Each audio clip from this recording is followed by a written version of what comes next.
Hi guys and welcome back to the channel Deepak Yadav Education. Welcome to the Daily Hindu News and Editorial Analysis of 22nd of July 2024. तो guys आज है तारीख 22 जुलाई 2024 और है Monday.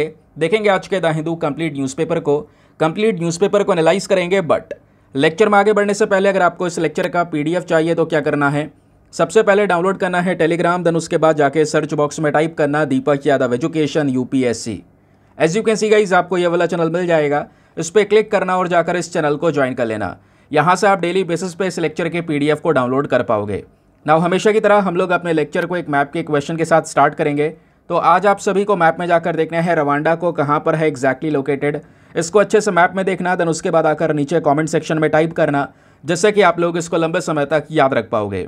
साथ ही साथ एक क्वेश्चन सॉल्व करेंगे जो कि UPSC पैटर्न के ऊपर बेस्ड है। डेली बेसिस पे हम यहाँ पर एक प्रैक्टिस क्वेश्चन को भी सॉल्व करते हैं। क्वेश्चन बहुत ही इंटरेस्टिंग और इम्पॉर्टेंट भी है दोस्तों। तो अभी हाल ही में यशस्विनी अवेयरनेस कैंपेन चर्चाओं में देखने को मिला। तो इस कैंपेन का मेन उद्देश्य, प्राइमरी ऑब्जेक्टिव क्या है, ये आपने बताना है। ऑप्शन नंबर A कि provide loans to women entrepreneurs, जो वेमेन एंटरप्रेन्योर्स उनको लोन प्रोवाइड करवाना। या ऑप्शन नंबर B वेमेन को एजुकेट करना अबाउट द हेल्थ इश्यूज़। या option number C agricultural practices को प्रमोट करना अमंग दी वेमेन।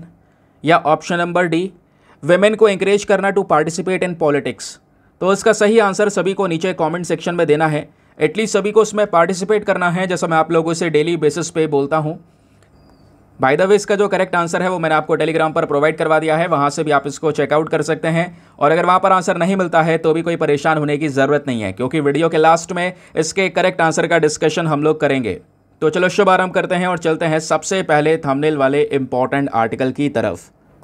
दोस्तों वैसे आज का जो न्यूज़पेपर डिस्कशन है काफ़ी इंपॉर्टेंट होने वाला है। कई सारे ऐसे आर्टिकल हैं जहां से प्रीलिम्स और मेंस दोनों में क्वेश्चन पूछे जा सकते हैं। फिलहाल अभी सब कुछ डिस्कशन करेंगे एक एक करके, लेकिन थंबनेल में यहाँ पर मेंशन किया गया है कि केरला को लेकर रिसेंटली एक बड़ा विवाद नज़र आया और कई बार यहाँ पर केरला के ऊपर एलिगेशंस लगाए गए। क्या वाकई में केरला एक सेपरेट कंट्री है, क्योंकि हरकतें कुछ ऐसी हो रही हैं वहाँ पर। अब क्या हरकतें हो रही हैं ज़रा बेसिक से समझते हैं दोस्तों। अभी कुछ दिनों पहले ये आर्टिकल मैंने आपके साथ में डिस्कस किया था, याद होगा, कि भारत के 35वें फॉरेन सेक्रेटरी दोस्तों बन चुके हैं। कौन बने हैं? विक्रम मिश्री साहब। ये वो व्यक्ति आपको देखने को मिलेंगे जो इंडिया के 35th फॉरेन सेक्रेटरी हैं। जैसा हमारे सेंट्रल गवर्नमेंट में अलग अलग मंत्रालय होते हैं ना, वैसे ही जो हमारी मिनिस्ट्री ऑफ एक्सटर्नल अफेयर है उसके जो मेन मिनिस्टर हैं, फॉरेन मिनिस्टर, वो तो आपको पता ही है एस जयशंकर जी हैं। अब यहीं पर एक IAS ऑफिसर को एज अ सेक्रेटरी अपॉइंट किया जाता है, तो इन्होंने यहाँ पर विक्रम मिश्री साहब को चुना, क्योंकि विक्रम मिश्री साहब का अगर आप पूरा का पूरा करियर देखते हैं तो वो काफ़ी ज़्यादा इंपॉर्टेंट रोल प्ले करता है इनको इस वाली पोस्ट पर लाने के लिए।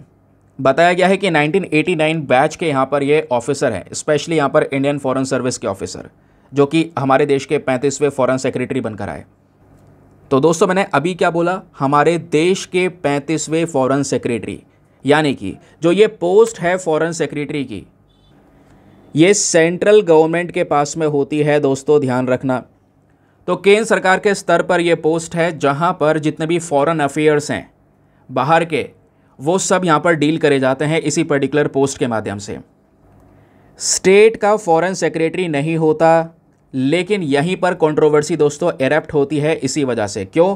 क्योंकि रिसेंटली जब विक्रम मिश्री साहब को यहाँ पर चुना गया एज अ फॉरेन सेक्रेटरी, वहीं पर केरला के अंदर भी दोस्तों एक फॉरेन सेक्रेटरी अपॉइंट कर लिया गया। और मैंने अभी आपको क्या बताया, स्टेट का फॉरेन सेक्रेटरी नहीं होता, सेंट्रल गवर्नमेंट का फॉरेन सेक्रेटरी होता है।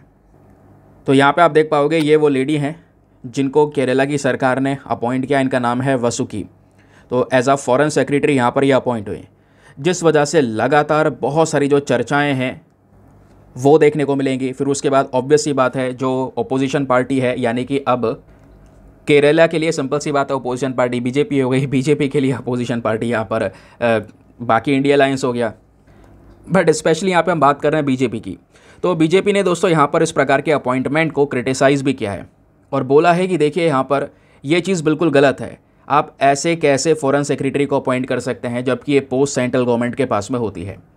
आप अपना खुद का अलग से यहाँ पर एक पोस्ट बना के चल रहे हैं, क्या आप अलग देश का काम कर रहे हैं क्या?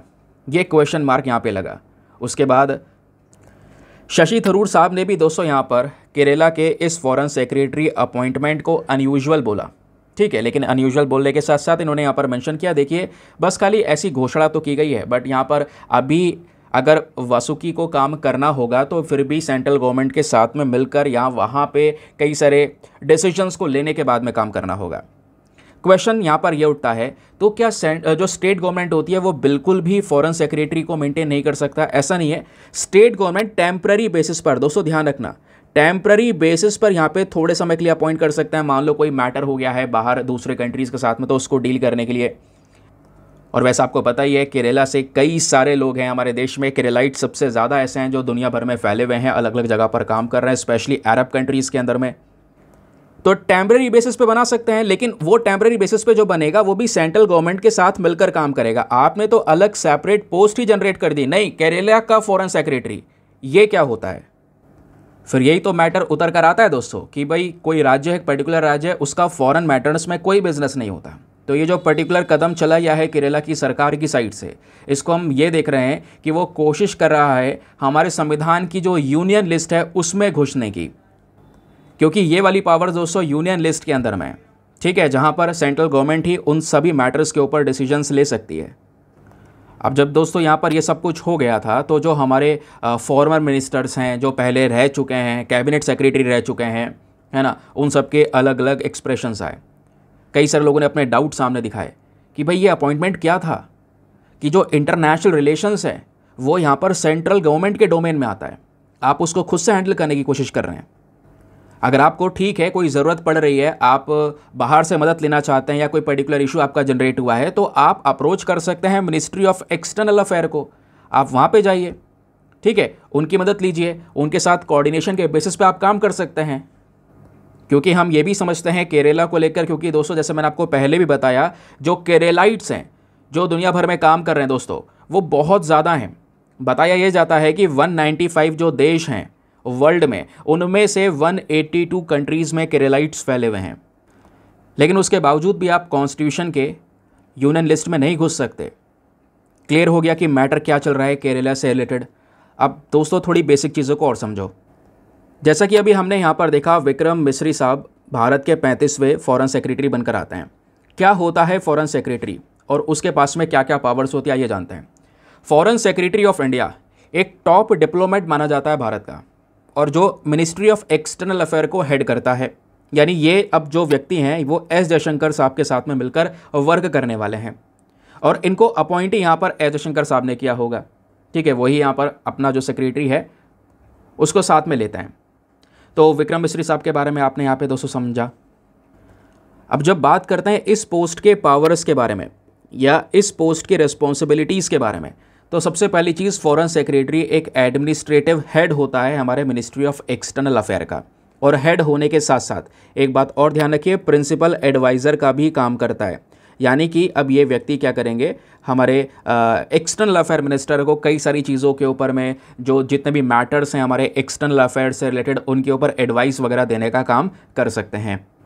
और प्रिंसिपल एडवाइज़र के साथ साथ एज अ चीफ़ एडवाइज़र भी काम कर सकते हैं। एज अ चीफ़ एडवाइज़र के तौर पर यहाँ पे अपने जो ओपिनियंस है वो प्रोवाइड करवा सकते हैं। या फिर दोस्तों पार्लियामेंट के अंदर में जो पब्लिक अकाउंट कमेटी होती है, उस कमेटी के अंदर में मिनिस्ट्री ऑफ एक्सटर्नल अफेयर को रिप्रेजेंट हमारे यही फॉरेन सेक्रेटरी ही करते हैं। तो ये सभी पावर्स इनके पास में आ जाती हैं, ठीक है, ये ध्यान रखिएगा। आगे आते हैं। बाकी दोस्तों अगर आपको कुछ नोट वगैरह निकालने हो इस फॉरेन सेक्रेटरी से रिलेटेड, तो ये सभी पॉइंट्स मैंने यहाँ पर मेंशन कर दिए हैं। सब कुछ PDF में आपको प्रोवाइड करवा दिया है, तो उसमें कोई परेशानी होगी नहीं कि कौन होते हैं ये और क्या क्या पावर्स एंड रिस्पॉन्सिबिलिटीज़ इनकी होती है। ना दोस्तों आगे बढ़ने से पहले एक इंपॉर्टेंट इन्फॉर्मेशन, अगर आप लोग हमारे पेड ग्रुप्स को ज्वाइन करना चाहते हैं, आपके पास में बढ़िया मौका है इसको ज्वाइन करने का। यहाँ पर आपको डेली बेसिस पे करंट नोट्स के PDF वगैरह प्रोवाइड करवाए जाते हैं। फॉर एग्जांपल जैसा भी हमने एक आर्टिकल पढ़ा, बैकग्राउंड डेटा देखा, क्या नोट्स बन सकते हैं वो समझा, वैसे ही न्यूज़पेपर के हर एक आर्टिकल में क्या क्या चीज़ें पॉइंट्स हम बना सकते हैं, कैसे आपने नोट्स तैयार करने होंगे, हर एक चीज़ यहाँ पे आपको रेडी करके दी जाती है। इवन इस ग्रुप में दोस्तों एक ऐसा PDF बनाया जाता है जो कि प्रिंटेबल फॉर्म का होता है, जिसका प्रिंट आउट वगैरह आप निकलवा सकते हैं, और आपके न्यूज़पेपर के सारे नोट्स उसमें कवर हो जाएंगे। तो रेडीमेड फॉर्म में आपको प्रिंटेड डेटा मिल जाता है। तो टाइम वेस्ट वगैरह करने की ज़रूरत नहीं है घंटे भर लिखने की, केवल वीडियो देखो, PDF रिवाइज़ करो, आपका बहुत सारा टाइम बचने वाला है। आपके कम से कम 2-2.5 घंटे बचने वाले हैं, जिसको आप बाकी स्टैटिक पोर्शन को कवर करने में यूटिलाइज कर सकते हैं। इस ग्रुप में जो पीडीएफ है वो हिंदी और इंग्लिश दोनों भाषाओं में है, तो दोनों मीडियम के एस्पिरेंट्स को डायरेक्टली हेल्प मिल जाएगी। दूसरी इंपॉर्टेंट चीज़ दोस्तों यहाँ पर यह है कि इस ग्रुप में सारा करंट अफेयर का कंटेंट आपका सिक्योर हो जाता है। इधर उधर पीडीएफ्स इकट्ठे करके और उनको सीक्वेंस में मैनेज करके सारी परेशानी झेलने की ज़रूरत नहीं है। ग्रुप में सब कुछ एकदम स्टैटिक वाइज सीक्वेंस में मैनेज हुआ है, डेट वाइज पड़ा हुआ है। किसी भी तारीख का पीडीएफ उठाओ, डाउनलोड करो, पढ़ो, डिलीट करो, अनलिमिटेड ऑप्शंस अवेलेबल है। आपकी प्रिपरेशन को ईजी करने वाला ग्रुप है। और इसको ज्वाइन करने का जो फी पेमेंट है वो भी बहुत मिनिमम है, just 499 for the lifetime access. जब तक आपका सिलेक्शन ना हो जाए तब तक आप 499 में इस ग्रुप को ज्वाइन करके रख सकते हैं। अब ग्रुप को ज्वाइन करने के लिए क्या करना है, व्हाट्सएप पर जाना। यहाँ पर आपको एक नंबर दिया गया है 8534873368। इस नंबर पर मैसेज कर देना कि हाँ I want to join this group. वहाँ पे आपको रिप्लाई मिलेगा, पेमेंट का प्रोसेस दिया जाएगा। और दोस्तों पेमेंट के प्रोसेस से ज़्यादा इंपॉर्टेंट आपको वहाँ पे डेमो वीडियो का लिंक भी मिलेगा। आप पूरे डेमो वीडियो को अच्छे से चेक कर सकते हैं कि मुझे यहाँ पर क्या क्या चीज़ें मिल रही हैं। अपने आप को कंप्लीटली सेटिस्फाई करने के बाद में जाकर ये इन्वेस्टमेंट कर सकते हैं। बाकी यार मेक श्योर क्या करो, वीडियो पे जो लाइक का बटन है उसको प्रेस कर दिया करो और चैनल के ऊपर जो सब्सक्राइब बटन है उसको भी प्रेस किया करो, ताकि चैनल को यहाँ पर आपका बराबर सपोर्ट मिलता रहे ना। दोस्तों आज के न्यूज़पेपर में पेज नंबर 12 के ऊपर एक इम्पॉर्टेंट आर्टिकल आपको देखने को मिलेगा, ये वाला। इस आर्टिकल को आप जीएस पेपर नंबर 3 इकोनॉमी वाले सेक्शन से लिंक कर सकते हैं। ये टॉपिक ऐसा है जहां पर प्रीलिम्स के साथ साथ मेंस में भी क्वेश्चन बन सकता है, इवन इंटरव्यू में भी आपसे पूछा जा सकता है। बात हो रही है भारत के गारमेंट एक्सपोर्ट के बारे में। कई सारे लोग ये आर्टिकल मिस करने वाले हैं, बट आपने गलती नहीं करनी होगी दोस्तों। ये हम लोग बात करते हैं टेक्सटाइल इंडस्ट्री की, तो कपड़े वाली इंडस्ट्री है दोस्तों। तो यहाँ पे इंडिया एक समय पर काफ़ी तेज़ी से ग्रो किया करता था, बट करंट समय पर जो रिपोर्ट्स हैं उसमें कुछ शॉकिंग डेटा है। शॉकिंग डेटा यह है कि हमारी जो एफिशिएंसी है इस सेक्टर के अंदर में वो कम हुई है, क्योंकि ये जो गारमेंट सेक्टर है जहाँ पे कपड़े तैयार हो रहे हैं, एक्सपोर्ट किया जा रहा है, ये इंडस्ट्री एक लेबर इंटेंसिव इंडस्ट्री है जहाँ पे भरपूर मात्रा में जो लेबर है वो वर्क करती है। लेकिन पिछले कुछ समय पर हम लोग क्या कर रहे हैं, सही मात्रा में एक्सपोर्ट नहीं कर पा रहे। हमारे देश की इंडस्ट्री क्राइसिस से गुजर रही है और इसका फ़ायदा यहाँ पर ले जा रहा है वियतनाम और बांग्लादेश। और ये डेटा यहाँ पर पिछले कुछ सालों से अगर कंपेयर करें तो बांग्लादेश और वियतनाम में बढ़िया मात्रा में ग्रोथ हुई है, इवन चाइना में भी ग्रोथ हुई है, बट इंडिया की ग्रोथ कम हुई है।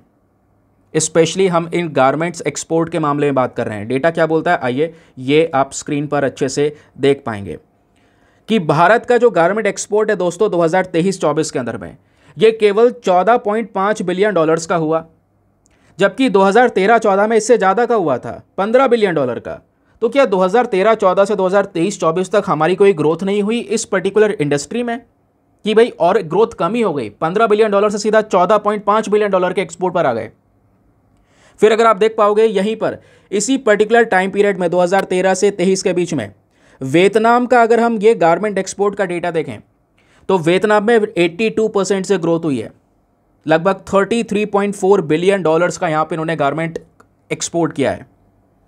फिर बात आती है यहाँ पर वियतनाम के बाद बांग्लादेश की, तो बांग्लादेश में 70% से ग्रोथ हुई है, $43.8 बिलियन की इंडस्ट्री का एक्सपोर्ट यहाँ पर हुआ। फिर बात आती है चाइना की, चाइना ने $114 बिलियन का जो गारमेंट है वो एक्सपोर्ट किया इन्हीं पर्टिकुलर ईयर में। तो ये वो डेटा है जहाँ पे बताया जा रहा है इंडिया का सेक्टर थोड़ा डाउन हुआ है, बट वियतनाम, चाइना, बांग्लादेश ये ग्रो होते हुए नजर आए। अब कहोगे वेट, ऐसा क्यों हुआ? क्योंकि हमने तो ये भी पढ़ा था कि इस सेक्टर को ग्रो करने के लिए साल 2021 में भारत सरकार ने PLI स्कीम को लॉन्च किया है। जी बिल्कुल, जिसको बोलते हैं प्रोडक्शन लिंक्ड इंसेंटिव स्कीम, जहाँ पे प्रोडक्शन को बढ़ाने के लिए सरकार इंसेंटिव्स प्रोवाइड करवा रही थी इन इंडस्ट्रीज़ को। बट दोस्तों ये जो स्कीम है वो फेल हो गई। अब ये भी यहाँ पर इसी रिपोर्ट के अंदर बताया गया। अब जो फेल हुई है ये स्कीम या इंडस्ट्री में ग्रोथ नहीं हो पाई है, उसके पीछे का रीज़न क्या है दोस्तों? यहाँ पे रीज़न ये है कि जो रॉ मटेरियल्स आता है, क्योंकि हम लोग बाहर से पहले ये कच्चा माल मंगाते हैं, उस कच्चे माल को यहाँ पर एक फिनिश प्रोडक्ट के अंदर में तैयार करते हैं और फिर वो उसको एक्सपोर्ट करते हैं। तो जो रॉ मटेरियल आ रहा है दोस्तों बाहर से, उसके ऊपर में कई सारी चीज़ें लगा दी गई हैं, है ना, कई सारे स्टेप्स ऐड कर दिए गए हैं, जिसकी वजह से वो रॉ मटेरियल एक्सपेंसिव हो गया है, महंगा हो गया है। तो सिंपल सी बात है, रॉ मटेरियल एक्सपेंसिव होगा तो प्रोडक्शन भी एक्सपेंसिव होगा, नहीं होगा? बिल्कुल होगा। सामान जो तैयार होकर आएगा वो महंगा बिकेगा, नहीं बिकेगा? अब आपने मार्केट में अपना सामान महंगा उतार रखा है, बाकी कंट्रीज़ यहाँ पर वही सामान सस्ते दाम में उतार रही हैं, तो आपका बिकेगा पहले या दूसरे कंट्रीज़ का बिकेगा? सिंपल सी बात है, दूसरे कंट्रीज़ का बिकेगा, क्योंकि सेम ही क्वालिटी आप यहाँ पे प्रोवाइड करवा रहे हो, वो ही प्रोवाइड करवा रहे हैं, बट आपसे कम प्राइसेस में प्रोवाइड करवा रहे हैं। ये एक मेन रीज़न यहाँ पर दोस्तों बताया जा रहा है। जबकि बांग्लादेश और वियतनाम में इस प्रकार की कोई भी कॉम्प्लेक्सिटीज़ ऐड ही नहीं की गई हैं, कोई भी ऐसा डेटा नहीं ऐड किया गया है, कोई भी ऐसा स्टेप्स नहीं ऐड करेंगे। बट यहीं पर यह है कि भाई जो हम इंपोर्ट करते हैं कच्चा माल, उस पर कई सारे प्रकार की रिस्ट्रिक्शंस लगा दी गई हैं, और उन्हीं रिस्ट्रिक्शंस की वजह से, उन्हीं स्टेप्स की वजह से आज हमें ये डिफ़िकल्टी फेस करने को मिल रही है, और इस वजह से हमारी इंडस्ट्री की ग्रोथ नहीं हो पाई है। और ग्रोथ ना होने के साथ साथ दोस्तों एक्सपोर्ट तो हमारा कम हुआ ही हुआ है, दूसरी तरफ हमने इंपोर्ट और बढ़ा दिया है। जहां पर हम एक समय पर खूब एक्सपोर्ट किया करते थे, पैसा कमा रहे थे, आज वही चीज़ उल्टी हो गई है। एक्सपोर्ट नहीं करके अब हम वही सामान इंपोर्ट कर रहे हैं और उल्टा पैसा दे रहे हैं बाहर। तो इंडिया का जो गारमेंट और टेक्सटाइल इंपोर्ट है, पिछले कुछ समय पर यह ग्रो हुआ है लगभग 9.2 बिलियन डॉलर से 2023 के अंदर में, यह बताया गया। तो इसके ऊपर यहाँ पे करंट समय पर काम करने की ज़रूरत है। बाकी मैं आपको बता ही चुका हूँ, ये जो रिपोर्ट है ये यही बताती है, बहुत सारे प्रकार के इंटरेक्शन करे गए, बातचीत की गई, जितने भी छोटे छोटे बिजनेस सेक्टर्स हैं या बड़े एक्सपोर्टर्स हैं, सबसे बातचीत की गई। सब ने यही बताया कि जो बाहर से फैब्रिक इंपोर्ट किया जा रहा है उसमें कई सारी कॉम्प्लिकेशंस आ गए, थोड़ा वो कॉस्टली पड़ रहा है हमें, और कॉस्टली पड़ने की वजह से हमें ऑब्वियस सी बात है कोई घाटा थोड़ी ना करेगी इंडस्ट्री, तो वो कॉस्टली निकालेगी। अब कॉस्टली निकालने के बाद में उनका प्रोडक्शन जो कॉम्पिटिशन में टिक नहीं रहा है, वो अलग प्रॉब्लम आ रही है। तो यही जो सिनेरियो है, इसकी वजह से जो हमारे एक्सपोर्टर्स हैं वो एक्सपेंसिव डोमेस्टिक सप्लाईज कर रहे हैं, और इंडियन गारमेंट्स के जो प्राइसेस है दोस्तों वो बहुत ज़्यादा बढ़ चुके हैं। इसमें यहाँ पे कुछ एक्शंस लेने की ज़रूरत है, वो इस आर्टिकल में एक्सप्लेन किया गया। आई होप दोस्तों आपको भारत के गारमेंट एक्सपोर्ट के बारे में, प्लस ये इंडस्ट्री कहाँ पर स्टैंड करती है करंट समय पर, वो समझ में आया। लेकिन केवल ये आर्टिकल पढ़ के काम हो जाएगा एग्जामिनेशन में? नहीं होगा। न्यूज़ आर्टिकल पढ़ा दिया, इसके बाद मैं दूसरा आर्टिकल पढ़ा के निकल सकता हूँ, यार मेरा भी काम है, इस तरीके से फटाफट हो जाएगा, आराम मिल जाएगा मुझे भी। ऐसा नहीं हो सकता दोस्तों, वो सेटिस्फेक्शन नहीं मिलेगा। अभी इसके अलावा आपको पता होना चाहिए कि भारत का जो टेक्सटाइल सेक्टर है दुनिया में कहाँ पे स्टैंड करता है, क्या चैलेंजेस हैं उसमें, क्या दिक्कतें आ रही हैं, उपाय क्या हो सकता है, चारों तरफ सोचना होगा। चलिए शुरुआत करते हैं अब थोड़ा सा असली डेटा की। तो अच्छे से स्क्रीन पर देखते रहो, सुनते चलो। Textile industry in India, Bharat का जो टेक्सटाइल और अपैरल मार्केट है, इसका जो टोटल ग्रोथ है लगभग 150 बिलियन डॉलर्स के आसपास देखने को मिलेगा। एक्सपोर्ट वगैरह सब हमने बढ़िया किया, पिछले कुछ समय का डेटा यहाँ पर ये बताया जा रहा है ना। तो स्पेसिफिक टाइम पीरियड का है, कोई ओवरऑल टोटल डेटा नहीं है यहाँ पर। लेकिन हम ये बात कर रहे हैं, इंडिया का मार्केट ग्लोबल टेक्सटाइल में अच्छा खासा स्टैंड करता है, 4% का मार्केट शेयर हमारे पास में है। और इवन ये जो इंडस्ट्री है टेक्सटाइल इंडस्ट्री, ये भारत की जीडीपी में 3% का कॉन्ट्रीब्यूशन देती है, ओवरऑल इकोनॉमी में 3% का योगदान, इंडस्ट्रियल आउटपुट में 7% कॉन्ट्रीब्यूशन, और जो एक्सपोर्ट्स के माध्यम से अर्निंग होती है, भारतीय कमाई हो रही है, इसमें 12% का योगदान आ रहा है। और दोस्तों एम्प्लॉयमेंट की बात करेंगे, रोजगार की, तो देश का 21% यहाँ पर रोजगार इसी इंडस्ट्री में है। तो ये है यहाँ पर इस इंडस्ट्री की वैल्यू। अगर ये यहाँ पर अगर प्रॉब्लम में आती है तो दिक्कतें कितनी होंगी, इस डेटा से आपको समझ में आ रहा होगा। साथ ही साथ में भारत दूसरा सबसे बड़ा प्रोड्यूसर भी है सिल्क का दुनिया में, 95% यहीं से जाता है। इंडिया छठा लार्जेस्ट प्रोड्यूसर है टेक्निकल टेक्सटाइल्स का, 6% का ग्लोबल शेयर हमारे पास में। टेक्निकल टेक्सटाइल्स क्या होती हैं? ऐसे वाले यहाँ पर आपको क्लॉथ देखने को मिलेंगे जिनका गाड़ियों में, कार की गद्दियाँ, बेल्ट, ये सब चीज़ें बनाई जा रही हैं, है ना। सिविल इंजीनियरिंग में, कंस्ट्रक्शन में, एग्रीकल्चर में, इंडस्ट्रियल सेफ्टी में, पर्सनल प्रोटेक्शन, ग्लव्स वगैरह बनाए जा रहे हैं। तो वो जो उसमें यहाँ पे जो मटेरियल यूज़ होता है वो आपका टेक्निकल टेक्सटाइल है। तो उस मामले में भी भारत के पास में अच्छी खासी पकड़ है दोस्तों। अगर आप फैब्रिक वाइज डेटा देखोगे तो इंडिया के पास में अच्छी ग्रोथ है कॉटन को लेकर, कॉटन भी हमारे पास में बढ़िया है, सिल्क भी हमारे पास में बहुत अच्छा है, और वूल के मामले में जो ऊन है उसमें भी दोस्तों हम बहुत आगे हैं। इंडिया के पास में 3rd लार्जेस्ट शीप पॉपुलेशन है पूरे वर्ल्ड में, भेड़ों की संख्या में 3rd लार्जेस्ट नंबर पर आते हैं। 6.15 करोड़ के आसपास शीप आपको देखने को मिलेंगी, जो लगभग 45 मिलियन किलोग्राम के आसपास जो कच्चा ऊन है वो प्रोड्यूस करके हमको देती हैं। तो वूल प्रोड्यूसर के मामले में भारत बहुत आगे है। मैनमेड फाइबर्स हमारे पास में, जूट के मामले में भारत अगेन एक बड़ा प्रोड्यूसर है, जहां पर हम बहुत सारा जूट का प्रोडक्शन करते हैं। इतना सब कुछ होने के बावजूद भी आज हम पीछे रह गए हैं, रीज़न आगे बात करेंगे। लेकिन पहले ये जानो, ये जो इंडस्ट्री है ये जो टेक्सटाइल सेक्टर है, इसका इंपॉर्टेंस क्या है? इंपॉर्टेंस वैसे आप समझ चुके हो। थोड़ा प्रीवियस डेटा भी अगर हम देखें तो साल 2019-20 में दोस्तों जो हमारा देश का टेक्सटाइल और अपैरल मार्केट है, इसकी वर्थ लगभग 150.5 बिलियन डॉलर्स के आसपास हुआ करती थी। ट्रेड अगर हम देखेंगे 2021 में बढ़िया ट्रेड किया हमने, 41 बिलियन डॉलर का टेक्सटाइल एक्सपोर्ट्स हमने किया। और रोजगार के बारे में आपको बता ही चुका हूं कि भाई ये जो पर्टिकुलर इंडस्ट्री है डायरेक्टली और इनडायरेक्टली 100 मिलियन के आसपास लोगों को रोजगार मिला हुआ है। और डायरेक्टली अगर आप देख पाओगे तो 45 मिलियन के आसपास जो वर्कर्स है दोस्तों वो इन्हीं इंडस्ट्रीज में काम कर रहे हैं। लेकिन ये जो इंडस्ट्रियल ग्रोथ हुई है उसके पीछे का रीज़न भी काफ़ी सारा है। हमारे पास में रॉ मटेरियल बेस अच्छा था, रॉ मटेरियल हम मंगा भी रहे थे, कॉटन क्रॉप भी हमारे पास में है, फिर लेबर हमारे पास में चीप है, सस्ती लेबर है। अब प्रॉब्लम दोस्तों यहाँ पर ये आई, इस टेक्सटाइल सेक्टर में दिक्कतें क्या क्या हैं, ये आपसे क्वेश्चन बन सकता है। तो चैलेंजेस में सबसे पहला चैलेंज है हाईली फ्रेगमेंटेड। हमारा ये सेक्टर अनऑर्गेनाइज सेक्टर है। स्मॉल एंड मीडियम जो साइज बिजनेस आपको देखने को मिलेंगे दोस्तों, यानी छोटे छोटे जो बिजनेस हैं वही यहाँ पर इस सेक्टर को डोमिनेट कर रहे हैं।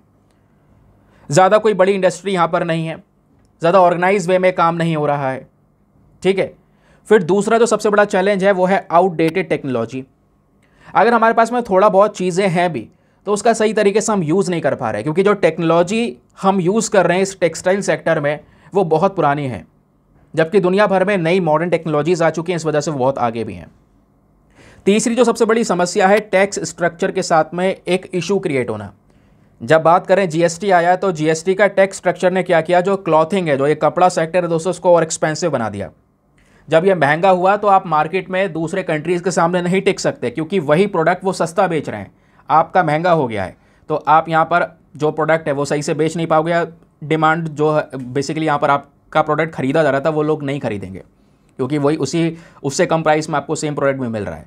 तो सिंपल सी बात है, आप भी यहाँ पर सस्ता वाला ही लोगे। फिर बात आती है एक्सपोर्ट्स स्टैग्नेट की। मैं आपको बता ही चुका हूँ पिछले 6, 7, 8 साल पे अगर आप देख पाओगे जो एक्सपोर्ट है वो रुका हुआ एक ही जगह पर कॉन्स्टेंटली चल रहा है, तो इसमें भी यहाँ पर एक सबसे बड़ी प्रॉब्लम है। फिर कुछ और दिक्कतें हैं, लैक ऑफ स्केल। जैसे बांग्लादेश के पास में एटलीस्ट 500 मशीन फैक्ट्री आपको नजर आएगी एवरेज, लेकिन हमारे पास में केवल 100। तो बांग्लादेश ने इस पर्टिकुलर इंडस्ट्री में काम किया है, नए मशीन ज़्यादा मात्रा में प्रोडक्शन वो कर रहे हैं, इंडिया नहीं कर रहा है। फिर एक दिक्कत ये भी है लैक ऑफ फॉरेन इन्वेस्टमेंट की। भारत में दोस्तों सबसे बड़ी चिंता का विषय ये भी है कि हमारे पास में इस टेक्सटाइल वाले बिजनेस में कोई बाहर से निवेश नहीं आया है, फॉरेन इन्वेस्टमेंट नहीं आया, जबकि दूसरे कंट्रीज़ में बहुत सारा फॉरेन इन्वेस्टमेंट भी हमको देखने को मिला। अब क्वेश्चन यह है कि तो भाई कुछ ना कुछ करना चाहिए, इंडस्ट्री तो इंपॉर्टेंट है, तो सरकार ने क्या कोई इनिशिएटिव नहीं चलाए? बहुत सारे इनिशिएटिव चलाए, जिसकी वजह से इंडस्ट्री धीरे धीरे करके ग्रो करती चली गई। तो अभी यहाँ पर थोड़ा सा जो लेवल है वो वैसा का वैसा ही मेंटेन है जैसे पहला था, ग्रोथ नहीं हुई है बस, जो ग्रोथ हम एक्सपेक्ट कर रहे थे। तो टेक्सटाइल इंडस्ट्री के लिए भारत सरकार के कई सारे इनिशिएटिव आए, जैसे नेशनल टेक्निकल टेक्सटाइल मिशन आपने सुना होगा। फिर उसके बाद में ATUFS स्कीम के बारे में सुना होगा, जहाँ पर टेक्नोलॉजी को मॉडर्नाइज करने की बात की गई। Scheme for integrated textile park का नाम सुना होगा, जहाँ पे हम शुरू से लेकर एंड तक का पूरा जो प्रोडक्ट है वो तैयार करेंगे। समर्थ स्कीम का नाम सुना होगा, गवर्नमेंट ने इस स्कीम को स्टार्ट किया था ताकि यहाँ पे जो टेक्सटाइल सेक्टर में हमारी कैपेसिटी बिल्डिंग है उसको यहाँ पर थोड़ा सा और ज़्यादा इंप्रूव किया जा सके, लोगों को ट्रेन किया जा सके। तो ये है यहाँ पर करंट समय पर scenario regarding technical textile sector. आगे आते हैं ना दोस्तों, पेज नंबर 14 पर आएंगे। अगेन एक बहुत ही ज़्यादा इंपॉर्टेंट आर्टिकल है, स्पेशली GS पेपर नंबर 1 के पॉइंट ऑफ व्यू से क्वेश्चन आपसे बन सकते हैं। लेकिन उससे पहले आप लोगों से रिक्वेस्ट है यार, देखो मुझे खुद ना यूट्यूब की साइट से रिकमेंडेशन आई है। यूट्यूब ने खुद यहाँ पर पर्सनली बातचीत करके मुझे बोला है कि जैसे मैं चैनल पर मैं वीडियोस क्रिएट कर रहा हूँ, तो यहाँ पे मैं थोड़ा सा लोगों को बोल दूँ आप लोगों से कि कई सारे लोग ऐसे हैं जिन्होंने चैनल सब्सक्राइब नहीं किया, तो वो सब्सक्राइब करके रखें। तो परसों ही बात हुई थी, इस चक्कर मैंने कहना शुरू किया और उसका इम्पैक्ट कल देखने को मिला यार। तो दोस्तों यहाँ पर हमारा मिशन है 6 लाख सब्सक्राइबर्स का। देखते हैं कितनी जल्दी यहाँ पर हो पाएंगे। लगभग अभी 544 या 543 के आसपास यहाँ पर सब्सक्राइबर्स पहुँच चुके हैं। तो 600K का टारगेट है, आप सभी लोगों के सपोर्ट की वजह से यहाँ तक पहुँचे हैं। डेफिनेटली जल्दी हम लोग 6 लाख तक भी पहुँच लेंगे। लेकिन कई सारे लोग और भी मुझे कमेंट करते हैं, सर हमारे पास में नोटिफिकेशन नहीं आता। तो देखो उसके पीछे का रीज़न यह है कि भले ही आपने सब्सक्राइब कर लिया होगा, तो जो ऑल नोटिफिकेशन का ऑप्शन है वो ऑन नहीं किया होगा। तो सब्सक्राइब करने के बाद में जो नोटिफिकेशन में ऑल वाला ऑप्शन है उस पर क्लिक कर लेना, ताकि हर एक जानकारी, हर एक वीडियो या हर एक कम्युनिटी पोस्ट या क्वेश्चन जो मैं डाल रहा हूँ यूट्यूब पर कम्युनिटी पोस्ट में, सारी जानकारी आपको मिलती रहेगी। ठीक है, चलिए अब यहाँ पर दोस्तों एक बहुत इंपॉर्टेंट आर्टिकल ये इसलिए हो जाता है क्योंकि भारत पहली बार वर्ल्ड हेरिटेज कमेटी को होस्ट कर रहा है, फर्स्ट टाइम। तो वर्ल्ड हेरिटेज कमेटी तो पहला पॉइंट हो गया हमारे लिए जो सबसे ज़्यादा रिलेवेंट है। इस कमेटी को अभी होस्ट किया गया हमारे देश की नेशनल कैपिटल में, न्यू दिल्ली में, और इसको होस्ट करने वाले प्रधानमंत्री आपको देखने को मिल जाएंगे। क्योंकि ये जो पर्टिकुलर कमेटी है इसका ये 46वां सेशन था, ये भी ध्यान रखने वाली बात है। और इस 46वें सेशन का उद्घाटन प्रधानमंत्री नरेंद्र मोदी ने किया है। कई सारे और भी कंट्रीज़ के जो लीडर्स हैं दोस्तों वो यहाँ पर इस पर्टिकुलर कमेटी वाले सेशन में प्रेजेंट थे। तो जब यहाँ पर ये उद्घाटन हुआ, सेशन शुरू हुआ, तो कई सारी जो बातें हैं वो प्रधानमंत्री के साथ में बोली गई, जहाँ पर वो फोकस करते हैं कि दुनिया भर में जो वर्ल्ड हेरिटेज आपको नज़र आएंगे, यानी कि उनके अलग अलग देशों के धरोहर, उनका इतिहास, कई सारी चीज़ें आपको देखने को मिल जाएंगी, टेम्पल्स देखने को मिल जाएंगे और भी कई सारे इंफ्रास्ट्रक्चर देखने को मिल जाएंगे जो पुराने ज़माने के हैं। वो इंपॉर्टेंट हिस्ट्री दर्शाता है उस देश के बारे में। तो करंट समय पर हम ये देख पा रहे हैं कि किस तरीके से दुनिया भर में हर एक देशों के बीच में कोलैबोरेशन बढ़ा है। प्रधानमंत्री मेंशन करते हैं कि पिछले कुछ सालों में लगभग 350 से ज़्यादा जितनी भी कलाकृतियाँ हैं, मूर्तियाँ वगैरह हैं जो इंडिया से ले जाई गई थी वो रिटर्न आई हैं भारत में, और उन देशों ने रिस्पेक्ट की है इंडिया की हिस्ट्री की, हमको रिटर्न किया है। तो ये चीज़ें यहाँ पर हमारे देश को या दुनिया भर में कंट्रीज़ के इस पर्टिकुलर कॉपरेशन को बढ़ावा देती हैं। तो वो यहाँ पर इन्होंने इस स्पीच में बोला। तो स्पीच में कई सारी बातें बोली गई हैं, वो हमारे इतनी काम की नहीं है। अगर कुछ काम की चीज़ आती है दोस्तों एग्जामिनेशन के पर्सपेक्टिव से, तो वो है आपका वर्ल्ड हेरिटेज कमेटी। इसके बारे में बेसिक फैक्ट्स आपको पता होने चाहिए। चलिए क्या क्या पता होना चाहिए ये आपको बता देता हूँ मैं डायरेक्टली। सबसे पहली लाइन ही हमारे लिए बहुत इंपॉर्टेंट है। ये जो पर्टिकुलर कमेटी है दोस्तों, ये United Nation Educational, Scientific and Cultural Organization की कमेटी है, यानी कि यूनेस्को है ना, शॉर्ट फॉर्म में आप इसको यूनेस्को बोलते हैं। तो यूनेस्को की कमेटी है ये।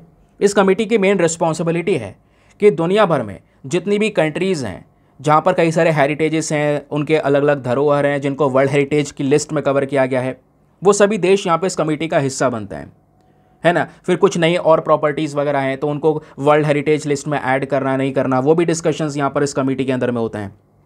समझ गए। ये कमेटी डिसाइड भी करती है कि भाई कौन से देश की ये प्रॉपर्टी है जिसको वर्ल्ड हेरिटेज लिस्ट में हम डालेंगे, या कौन से देश की प्रॉपर्टी जिसको इस लिस्ट से डिलीट करना है, वो डेंजर में आ चुकी है इसलिए डिलीट करना है, या खतरे में जिसको प्रोटेक्शन चाहिए इसलिए हमने उस लिस्ट में डाल दिया है।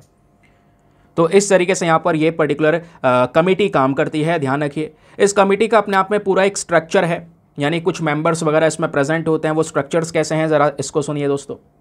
इसके अंदर में 21 अलग अलग देशों से जो लोग हैं, स्टेट पार्टीज़ हैं दोस्तों, वो यहाँ पर रिप्रेजेंटेटिव्स अपने प्रोवाइड करवाती हैं, और इन सब का इलेक्शन होता है जनरल असेंबली के माध्यम से। जनरल असेंबली इन लोगों को इलेक्ट करता है।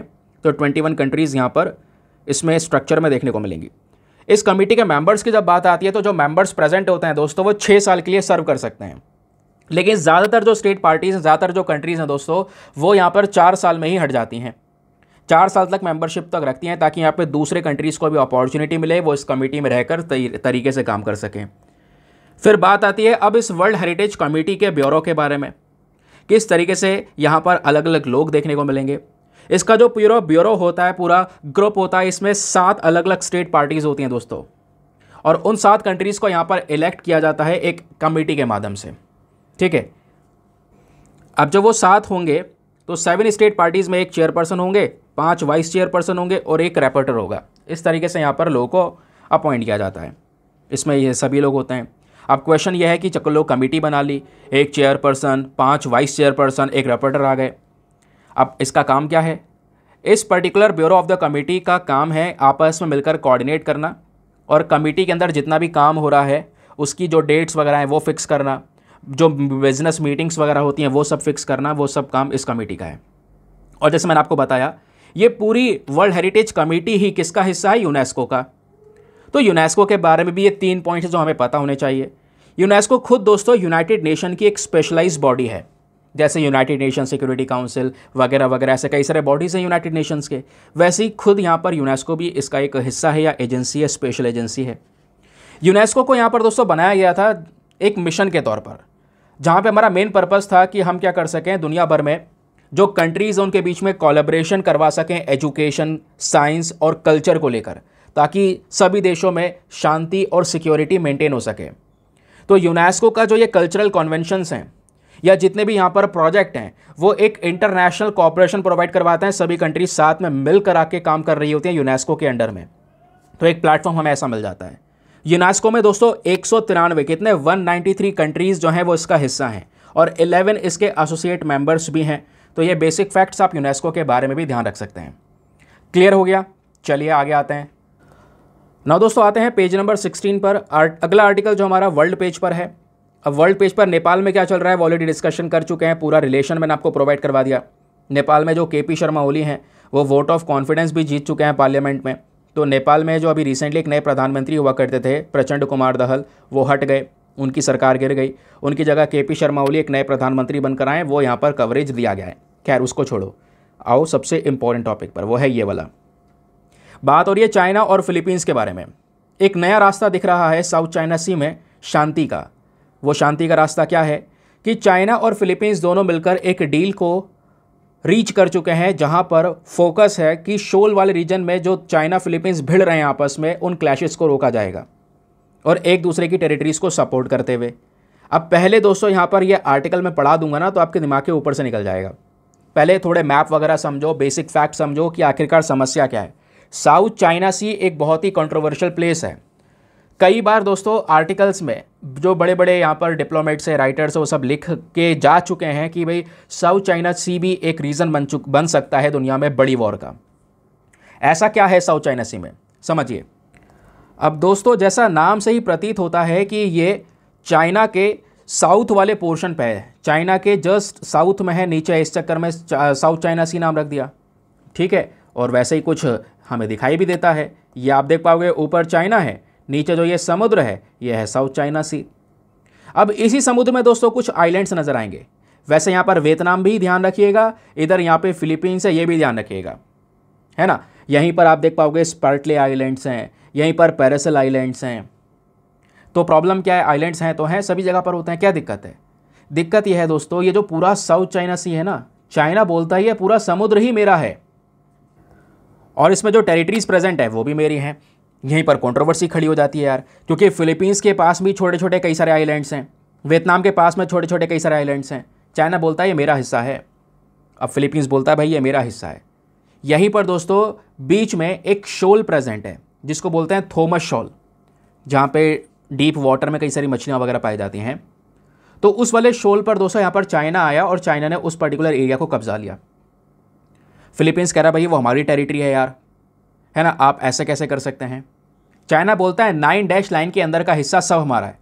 अब यहाँ पर एक और वर्ड आ गया यार, 9 डैश लाइन क्या है? वही साउथ चाइना सी। यहाँ पे आप देख पाएंगे तो दोस्तों ये आपका साउथ चाइना सी है। यहीं पर आप देख पाओगे ये है स्कारबोरो शोल, ये वो पर्टिकुलर जगह है जिस पे भिड़े रहते हैं चाइना और फिलीपींस। ये फिलीपींस है, वियतनाम है, ऊपर ताइवान है, नीचे मलेशिया है, ब्रुनई है।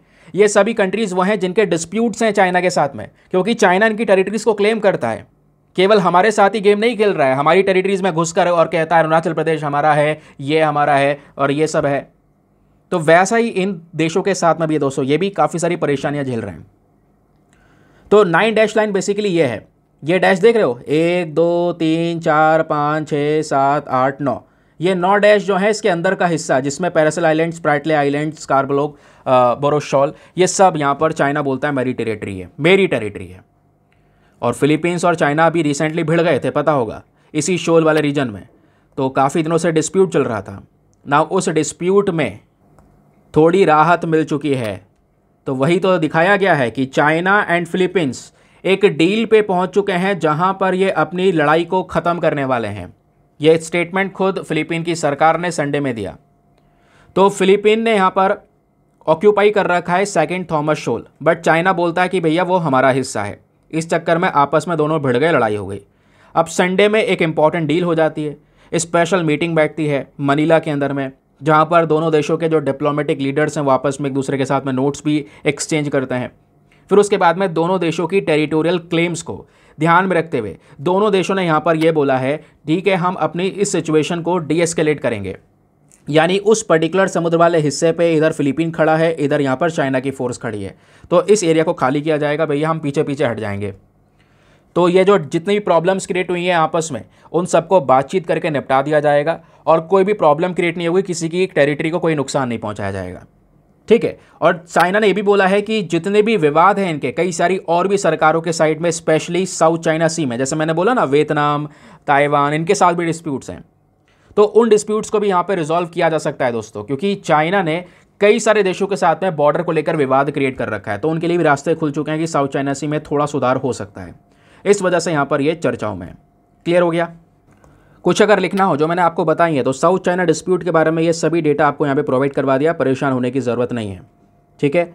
मैंने बोला साउथ चाइना सी में Taiwan, Philippines, Brunei, Malaysia, Vietnam, इन देशों की टेरिटरीज़ को चाइना क्लेम करता है कि भैया ये इनकी टेरिटरीज़ हमारी हैं। अब लोकेशन मैं ऑलरेडी आपके साथ में शेयर कर ही चुका हूँ, ये कंट्रीज़ आप देख पाओगे, इंपॉर्टेंस वगैरह सब कुछ डिस्कस कर ही चुके हैं। अब क्वेश्चन ये भी है कि आखिरकार साउथ चाइना सी में डिस्प्यूट के कारण क्या क्या है। पैरासिल आइलैंड, जिसको चाइना बोलता है मेरा है, ताइवान बोलता है नहीं मेरा है, वियतनाम बोलता है तुम दोनों हटो मेरा है ये, तो भिड़ जाते हैं आपस में।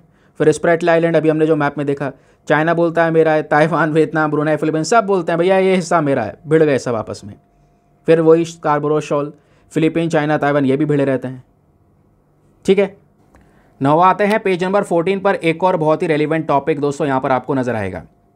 तो वैसे जो नीट को लेकर पूरा पर्टिकुलर केस हुआ था, उसकी सुनवाई भी आज होने वाली है, एस्पिरेंट ने बहुत सारी पिटिशंस फाइल किए हैं, ठीक है। तो वो सब जो होगा आज वो डिस्कशन में आ जाएगा, कल ऑब्वियस ही बात है छप जाएगा आर्टिकल में, लेकिन ये हमारा ज़्यादा काम का है। सुप्रीम कोर्ट का स्टेटमेंट है कि bail can not be denied on a ground of serious charges. भाई होता यहाँ पर क्या है कि आपने यहाँ पर एक व्यक्ति को मान लो अरेस्ट कर लिया, पुलिस ने किसी चार्जेस पर उस व्यक्ति को अरेस्ट कर लिया है। अब वो चार्जेस हैं, चार्जेस आपके नॉर्मल भी हो सकते हैं जो इल्ज़ाम है, या यहाँ पर सीरियस भी हो सकते हैं। अब पुलिस को दोस्तों यहाँ पर इन्वेस्टिगेशन सौंप दी गई कि भैया आप तहकीकात कीजिए, जैसा भी सिनेरियो होगा उसके हिसाब से यहाँ पर उस केस को डील करना। इन्वेस्टिगेशन चल रहा है लगातार, और तब तक यहाँ पर उस व्यक्ति को अरेस्ट करके रखा हुआ है।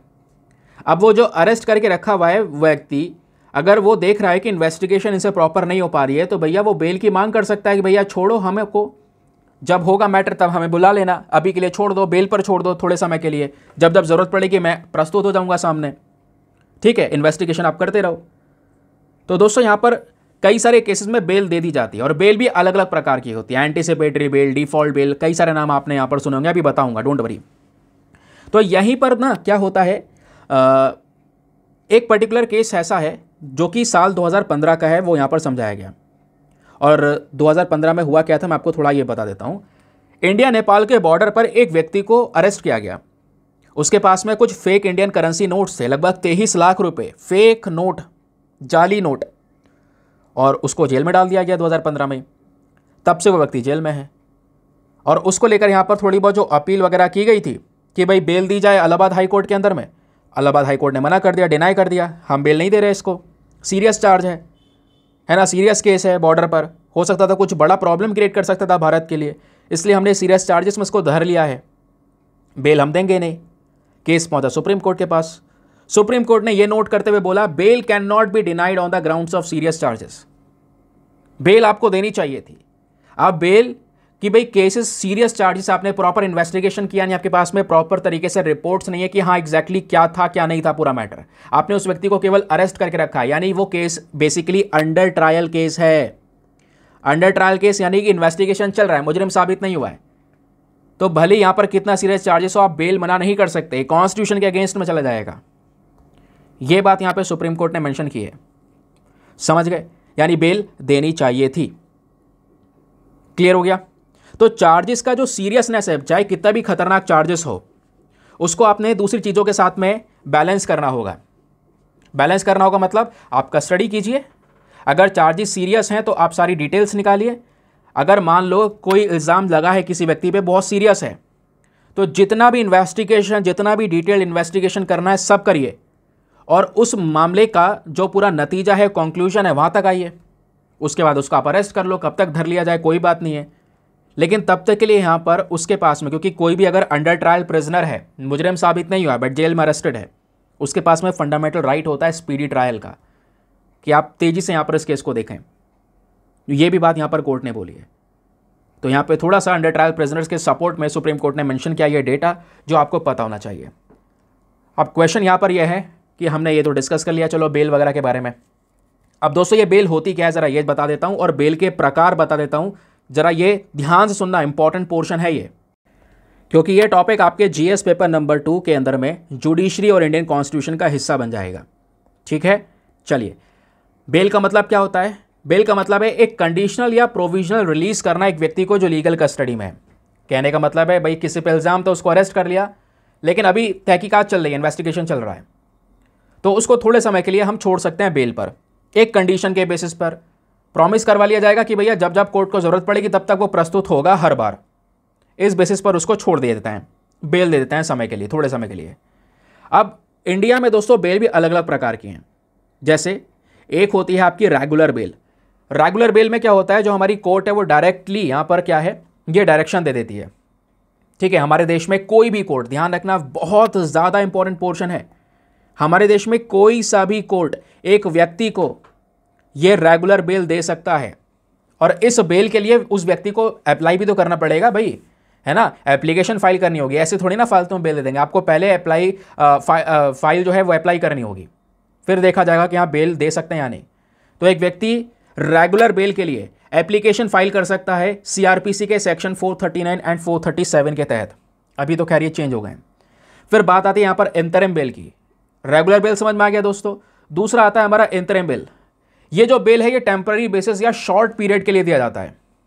ठीक है, जब तक जो हमारा कोर्ट है वो एंटीसिपेटरी बेल या रेगुलर बेल नहीं दे देता। मान लो एक केस आया है, उस केस में रेगुलर बेल या एंटीसिपेटरी बेल की मांग की गई और वो वाला बेल पेंडिंग पड़ा हुआ है ना, उस पर देख रहा जा रहा है कि दे या ना दें, तो उसके लिए भी उस समय पर थोड़े समय के लिए बीच में शॉर्ट पीरियड के लिए जो बेल दी जाती है वो आपकी इंतरिम बेल होती है।